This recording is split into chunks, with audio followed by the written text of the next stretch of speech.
وَإِذَا مَرِضْتُ فَهُوَ يَشْفِينِي.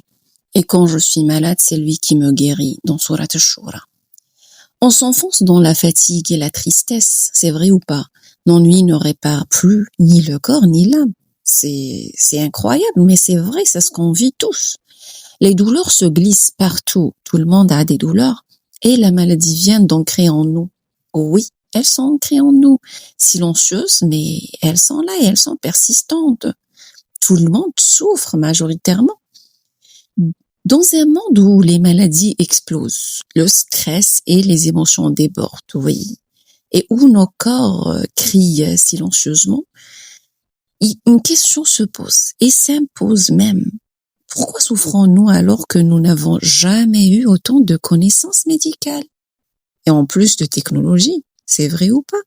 On n'a jamais vu autant de technologie, de matériel, de médicaments, mais en même temps tant de maladies et à tous les âges. La réponse est pourtant ancienne et profonde, très profonde même. Elle réside dans les paroles de notre prophète sallallahu alayhi wa sallam, révélées il y a plus de 14 siècles. Et puis elle est confirmée, oui, depuis le temps par les différentes sciences, les anciennes comme la moderne science.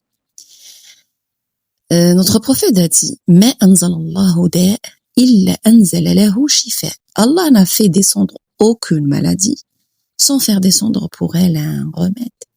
Du coup, ce hadith montre que toute maladie a un sens. Oh oui.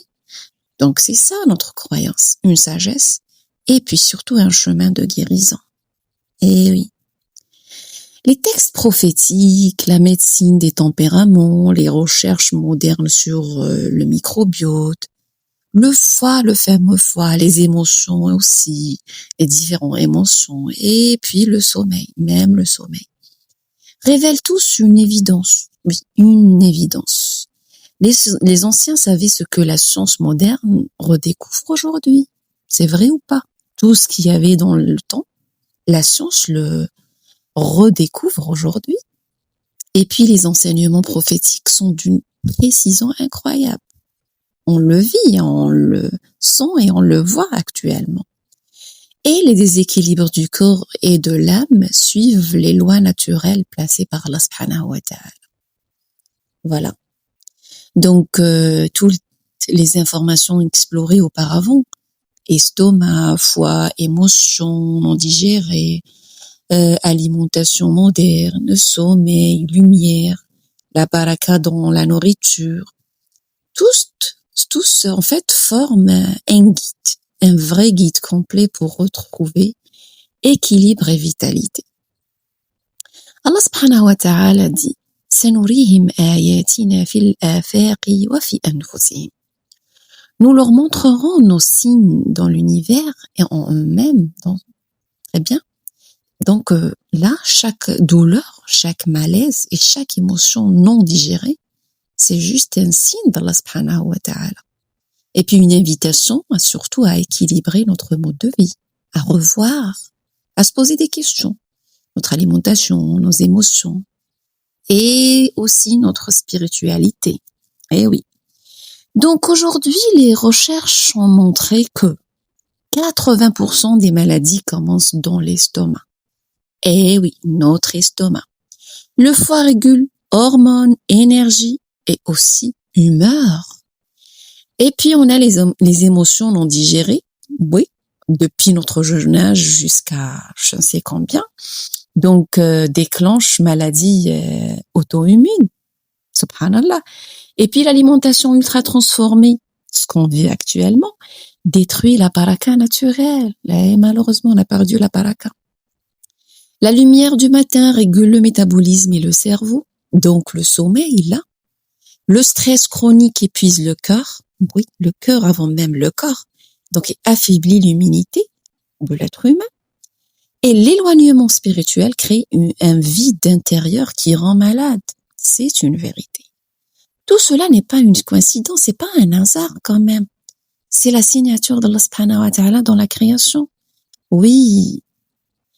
Alors, mes chers, dans cette nouvelle série, nous allons explorer les 7 déséquilibres majeurs qui perturbent le corps et l'âme.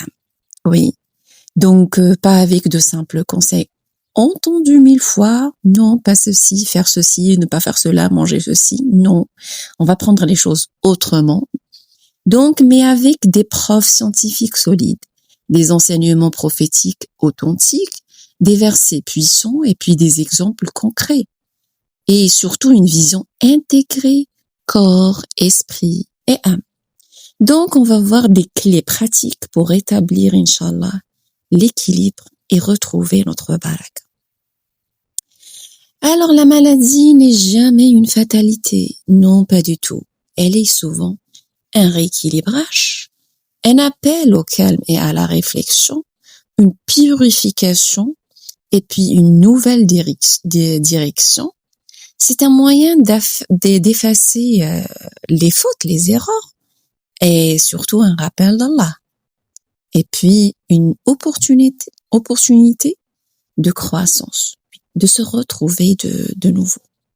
Allah subhanahu wa ta'ala dit « Wa idha maritu » très bien, fahuwa yashfini. Et quand je suis malade, c'est lui qui me guérit. Donc, revenons dans Surat Ash-Shura, donc revenons à Allah. C'est la vérité la plus profonde. La guérison n'est pas seulement physique, pas du tout. Si on pense juste que guérir d'une maladie, c'est purement physique, c'est une erreur. Donc, elle est émotionnelle, elle est énergétique et puis elle est spirituelle et elle vient surtout d'Allah avant tout. Alors, bienvenue dans notre nouvelle série, Corps et âme, les 7 déséquilibres selon Allah et la science, et retrouver la guérison d'Allah. Donc, Inch'Allah, dans notre notre premier podcast, le déséquilibre digestif, l'estomac, racine de nombreuses maladies. Et que la sérénité, Inch'Allah, t'accompagne jusqu'au prochain souffle. Merci d'avoir partagé ce moment avec nous.